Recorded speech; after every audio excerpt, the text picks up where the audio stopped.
بسم اللہ الرحمن الرحیم۔ حضرت ابو ہریرہ رضی اللہ تعالی عنہ کی روایت کا مفہوم ہے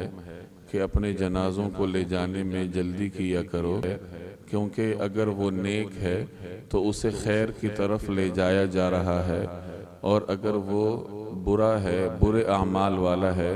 تو وہ شر ہے جسے جتنا جلدی ہو سکے اپنے کندھوں پر سے اتار دو۔ یہ مسند احمد کی روایت ہے۔ ہر انسان کے ایک رہنے کی جگہ ہوتی ہے جسے وہ اپنا گھر سمجھتا ہے۔ کام کاج سے فارغ ہو کر اسے وہاں جانے میں جلدی ہوتی ہے۔ دنیا میں انسان اپنے لیے گھر بناتا ہے، ہر قسم کی سہولت اپنے لیے وہاں میسر کرتا ہے، اور کام کاج سے فارغ ہو کر اسے وہاں جانے میں جلدی ہوتی ہے۔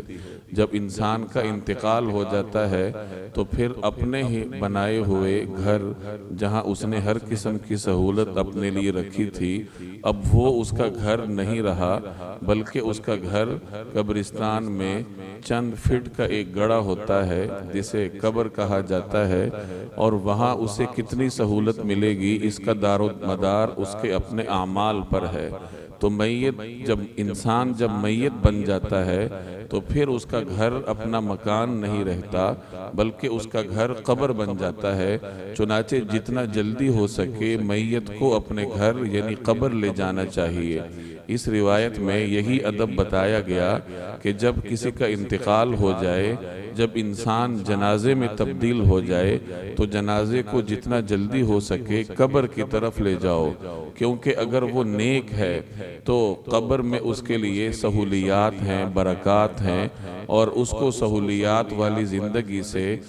محروم رکھنا، تاخیر کرنا یہ نامناسب ہے۔ اس لیے جتنا جلدی ہو سکے اسے لے جاؤ، اور اگر وہ برے عمل والا ہے تو وہ شر ہے، اور شر کو جتنا جلدی ہو سکے اپنے کندھوں سے اتار دو۔ تو ان الفاظ میں اس روایت میں جنازے کو قبرستان جلدی لے جانے کی ترغیب دی گئی ہے۔ آج کل ہمارے ہاں صورتحال اس کے الٹ ہے۔ مختلف حیلے بہانوں سے جنازے کو قبرستان لے جانے میں تاخیر ہوتی ہے۔ اول تو انتقال کے بعد غسل میں تاخیر کی جاتی ہے، غسل کے بعد پھر جنازے میں تاخیر کی جاتی ہے، مختلف رشتہ داروں کی آمد و رفت کا انتظار کیا جاتا ہے، اور حد ہوتی ہے جب بعض اوقات جنازہ پڑھنے کے بعد بھی میت کو قبر لے جانے کی بجائے انتظار کرایا جاتا ہے کہ فلاں اور فلاں رشتہ دار آ رہے ہیں۔ یہ مناظر آپ قبرستان میں روز دیکھتے ہوں گے کہ جب جنازہ ہوتا ہے تو قبرستان لے جاتے ہوئے راستے ہی میں کئی مرتبہ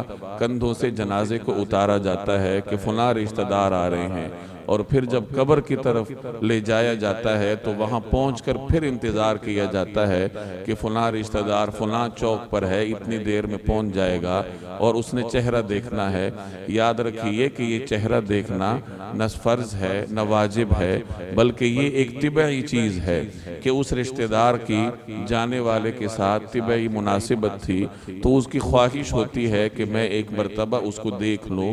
اپنی خواہش پر عمل کرنے کے لیے انسان کو جلدی آنا چاہیے، اسے بروقت آ کر اس کا دیدار جتنا دل چاہے اس کا کر لینا چاہیے تھا، لیکن اب جب جنازہ ہو چکا ہے تو اسے قبر لے جانا یہ مسنون ہے کہ قبر جلدی لے جایا جائے، اور اپنی طبعی چیز کی وجہ سے، اپنی خواہش کی وجہ سے سنت پر عمل کرنے میں رکاوٹ بننا یہ خود اس رشتہ دار کے لیے نامناسب ہوتا ہے۔ اس لیے لواحقین اور رشتہ دار دونوں کو اس طرز عمل سے پرہیز کرنا چاہیے کہ لواحقین کو کسی رشتہ دار کی آمد کا انتظار میت کو کرانا ان کے لیے نامناسب ہے، اور اسی طریقے سے رشتہ داروں کو بھی اپنا انتظار کروانا اور میت کو روکے رکھنا ان کے لیے نامناسب ہے، بلکہ سنت پہ عمل کیا جائے کہ جب ایک مرتبہ جنازہ ہو جائے تو پھر قبر میں لے جانے میں جلدی کرنی چاہیے۔ اللہ تبارک و تعالی عمل کرنے کی توفیق عطا فرمائے۔